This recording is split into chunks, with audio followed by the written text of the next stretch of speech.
Well, it's the 16th camp, which we yearly host here in Cape Town. Normally we're in Stellenbosch, and this year we're very fortunate to be at Nagelstrand.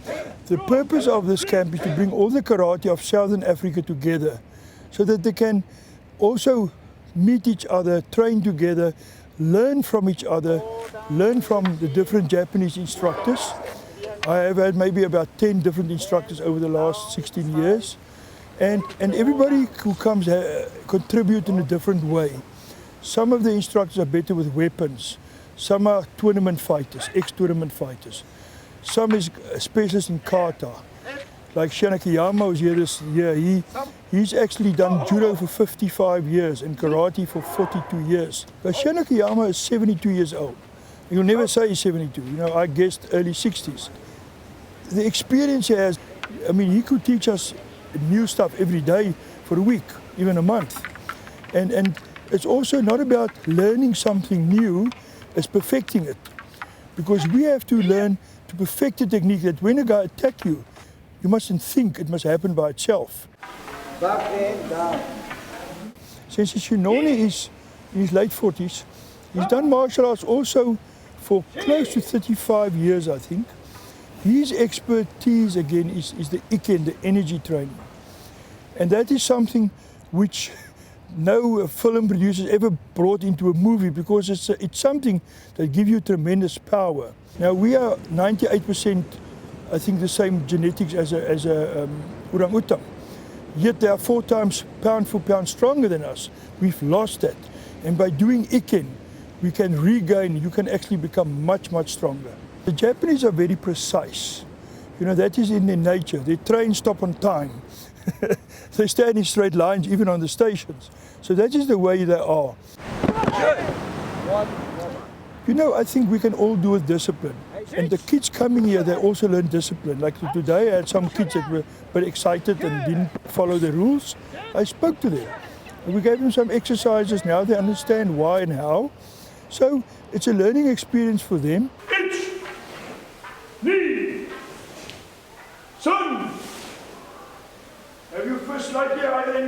It's so nice for me to spend time with the kids.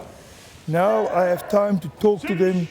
You know, I find out what their hobbies are, because karate is not only about kicking and punching, it's about learning a person's personality and improving his personality and so on. やはりこのみんなと一緒に合宿して競い合って稽古した方がいいと思います。 So when we are out in our dojos, maybe every day we can only practice an hour or hour and a half. But coming to a place like this, there's a feeling of camaraderie, and you're training with your fellow karateka, and we have more time as well to focus on different things we say don't have time to focus within the dojo. So in Japan, sometimes the samurai would go and train in the mountains maybe 1 month, 2 months, 3 months, and so to improve themselves. 空手をやってまず精神力、それからこの体力、スタミナをつけて、集中して勉強すれば素晴らしい人間になれると思ってます。So by studying karate doesn't only increase your stamina or stuff like as that, it makes you, say, a better person in the way of life and discipline. It also teaches you like to persevere, to push through. When you defend yourself, you know you have the capability of defending yourself, and also like studying as well becomes easier because you're focused on something, so you can push through.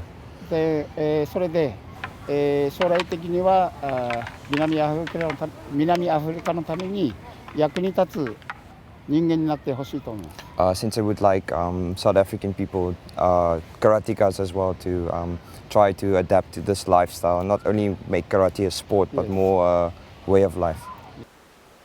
Sometimes when you reach the ranks where we are now, there's a tendency to think that you know already. But this weekend, you know, dispelled that myth and made us realize that there's still so much to learn in Kyokushin karate. When Sosai Masters Oyama started Kyokushin, he said he wanted to bring about something that was going to bring nations of the world together, regardless of what their relationships were, where they came from. And that worked out very well. And I think we see that happening at the level where we are now, where we have people from all kinds of cultures being brought together by this lifestyle, which is Kyokushin karate, because it tends to have or to create its own culture, where people realize themselves within that particular culture, which is, I must say, a fantastic one, because karate provides you with a field where you are able to realize yourself, and then you realize that in spite of all, there is something where you can excel, and you do indeed excel. One other thing is, regardless of the background where you come from, I would say that Kyokushin karate, makes life meaningful to you. There's meaning. You may go on a hungry stomach, may not have money, but life is meaningful because there's something that you look up to at the end of the day. My youngest is 2.5 in a class, and the oldest is 85. So every group that you teach, you learn to love them and you treat them differently. So the smaller guys that you teach, the pre-primaries or the grade Rs, you teach on a playful level and you teach them more to start loving the sport. If you do this when you kick and you're in a fighting tournament, what is going to happen to you? They're going to kick you in against the head, so keep your hands up. Hutch! And as soon as they go to school, you're a little bit more strict. So then they really get to know you as instructor. And the older people, well, the seniors as we call them, during the mornings, you can teach them completely different things because they learn faster. The things that I love doing is I love kata because of the different techniques that you get. And the kata is also based on urawaza, which I personally is my favorite. The protection and the body movement of self-defense techniques. What we learn every time from the Japanese, especially, is they focus on techniques and the way they move, and that we don't need to go that fast in our classes. We can focus more on specific things every class. They came to class and they focused on 3 particular things, and we worked a whole hour on it. It's the body movement, the power that is created from your feet, through your legs, through your body, and lastly through your arms. And that is basically what they focused on the whole time. Punching techniques, using the body correctly. Blocking techniques, using the body correctly. Kicking techniques, using the body correctly. And they focused on those 3 things the whole class. And the children adored it. I like karate because I like to train, and then afterwards I see better results. I want to take it to like a higher level, like I want to be like a 7th dan one day. I started karate when I was 5. And at the start, I didn't like karate so much, and I wanted to stop because all the other kids was much better than me.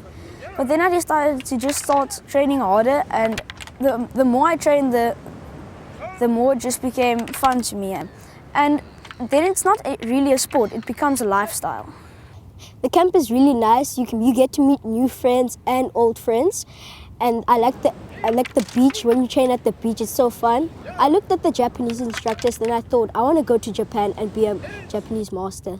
From the Japanese senseis and the Japanese shian, I learned a lot of new things. My dream about doing karate is to maybe turn into a shian when I'm older and go to Japan to learn more about the Japanese senseis and all the Japanese people over there, if they maybe know another martial art which will help me with my karate in the future. We have the different instructors coming here, which again must teach the kids right through the southern part of Africa. In the Eastern Cape, KwaZulu-Natal, Free State, Gauteng. So all these instructors go back, and they go back with renewed energy. They go back with new knowledge. And it's nice for me to walk into a dojo, guys, I learned something new. Look at this, and the students again get excited and gets motivated. because our future is the children. I mean, I'm not the future. So my legacy is, I hope that I can leave Kyokushin karate in this country in a much better shape than when I came here, when I leave one day.